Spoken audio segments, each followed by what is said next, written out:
الشيطان الرجيم وقلنا من بعده لبني إسرائيل اسكنوا الأرض فإذا جاء وعد الآخرة جئنا بكم لفيفا صدق الله العظيم. Bapak Ibu jamaah sekalian dimuliakan Allah Subhanahu wa taala. Sebenarnya salah satu yang membuat saya bergembira Suratul Isra.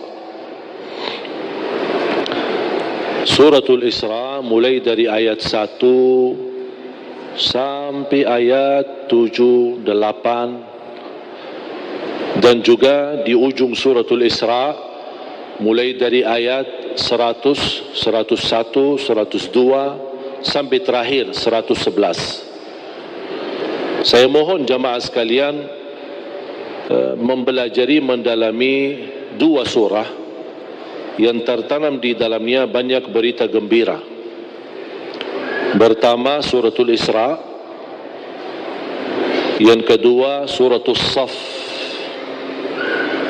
Suratul Saf, karena juga di Suratul Saf Allah menceritakan A'udzu billahi minasy syaithanir rajim يريدون ليطفئوا نور الله بأفواههم والله متم نوره ولو كره الكافرون هو الذي أرسل رسوله بالهدى ودين الحق ليظهره على الدين كله ولو كره المشركون.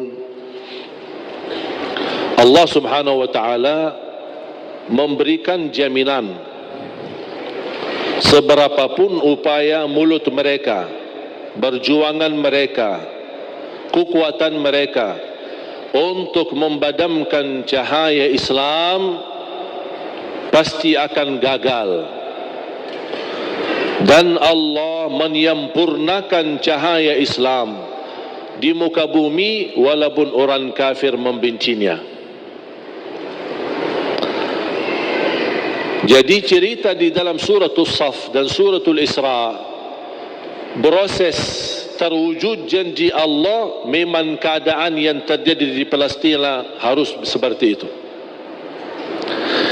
Karena Rasulullah sallallahu alaihi wasallam bersabda di hadis yang diriwayatkan Imam Ahmad dalam musnadnya, "La taqumus sa'ah hatta taqtatila al-yahud wal muslimun."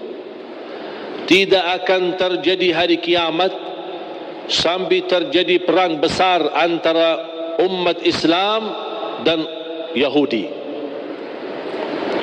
Di mana tempat perang? Di situ, di Palestina.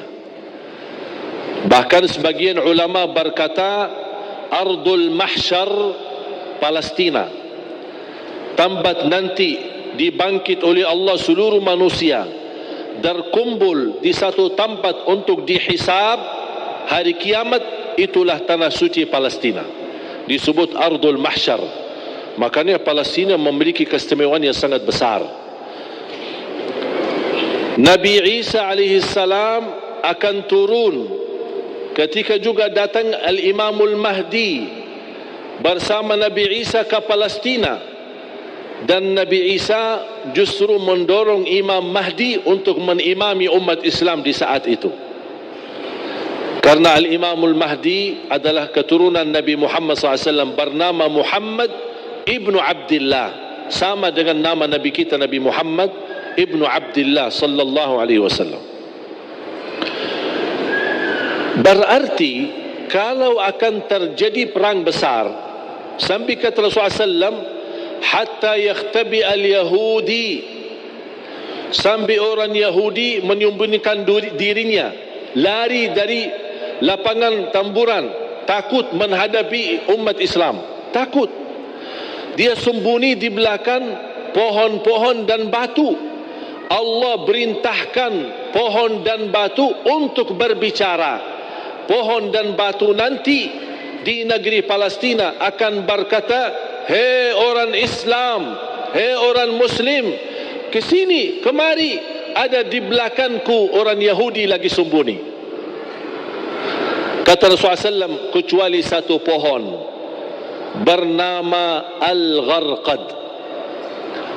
Mengapa tidak bisa bicara pohon itu? Kata Rasulullah SAW, فَإِنَّهُ مِنْ شَجَرِ Yahud. Karena pohon itu adalah dari Yahud, yang ditanam oleh Yahudi. 3 minggu yang lalu saya berada di Palestina, dan saya sengaja keliling mencari pohon Al-Gharqad itu. Ada enggak? Ternyata ada, dan diberi perhatian oleh pemerintah Israel di sana, dan ditanam banyak. Oh, ternyata mereka tahu kebenaran Islam. Kalau tidak percaya, buat apa dia tanam pohon itu? Buat dipakai untuk membela dirinya. Dan tidak akan mungkin terjadi perang besar umat Islam menghadapi Yahudi kecuali kalau mereka semua terkumpul. Nanti di saat itu, kumpul dari negara mana? Datang berhijrah ke tanah suci Palestina. Memang ujiannya, penerbangannya apa? Diambil rumah kita, penerbangannya dikuasai masjid kita, penerbangannya dibunuh anak kita. Itu semua penerbangan. Buat apa? Supaya mereka terkumpul di situ. Semua Yahudi dari seluruh dunia kumpul di sana. Kalau sudah terkumpul, tidak ada yang tersisa di luar, terjadilah perang besar. Karena umat Islam nanti akan mampu menghabiskan semua Yahudi. Tidak ada satu Yahudi pun yang akan hidup di muka bumi. Berarti ujian jamaah sekalian yang kita ada di Palestina memang proses. Ujian yang ujung-ujungnya akan kembali kekuasaannya umat Islam.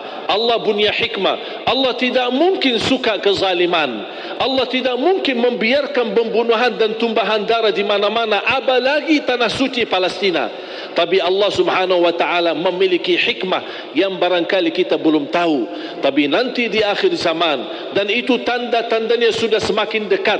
Saya tidak bisa berkata 1 tahun atau 2 tahun. Tapi salah satu kemuliaan yang saya bisa merasakan kegembiraan dan kebahagiaan, khususnya masyarakat Indonesia sudah menilai positif dan menilai tanda yang sangat baik bagi rakyat Palestina. Rakyat Indonesia sudah bisa membanggakan dan mewakili umat Islam di seluruh dunia, membuat rakyat Palestina senang dan rakyat Palestina mau berjuang. Selama ini batah semangat karena tetangga lingkungan mereka, negeri Arab, tidak memberikan dukungan, apalagi pemerintah mereka. Tapi ternyata rakyat Indonesia mewakili umat Islam sedunia untuk memberikan perhatian dan perjuangan, membuat rakyat Palestina berterima kasih banyak kepada rakyat Indonesia. Dan ini menurut saya kemenangan yang sangat luar biasa yang kita dapatkan, yang tidak dirasakan oleh orang lain. Makanya kita harus bergembira, berbangga, dan terus berjuang. Walaupun kita tidak berkesempatan bisa ke sana, tapi kita berjuang untuk mendoakan mereka, membantu mereka, upaya, daya, dana, segala kemampuan. Buat apa? Karena kita akan menjadi di hadapan Allah, perjuangan kita menjadi saksi baik untuk tanah suci Palestina. Tidak akan terlupa. Ketika saya ke sana, saya menyebutkan diri saya bukan dari Madinah, tapi saya sebut diri saya dari Indonesia. Langsung oleh orang masyarakat Palestina dan di Masjidil Aqsa, Masya Allah Indonesia, I like Indonesia, saya suka Indonesia. Kapan saya bisa ke Indonesia? Bahkan saya menemukan banyak anak-anak dan anak-anak yatim malah bisa berbahasa Indonesia. Saya tanya, dari mana? Ini banyak orang Indonesia suka kemari. Saya bertanya sama dubes Indonesia yang berada di Jordan, Amman. Beliau berkata setiap tahun berkunjungan dari Indonesia ke Palestina 70,000. Saya bilang insya Allah ke depan jangankan 70,000, insya Allah 7 juta dari Indonesia akan berkunjung ke sana. Semakin kita sering ke sana, ke tanah suci, itu yang akan membuat hati mereka bergetar dan ketakutan.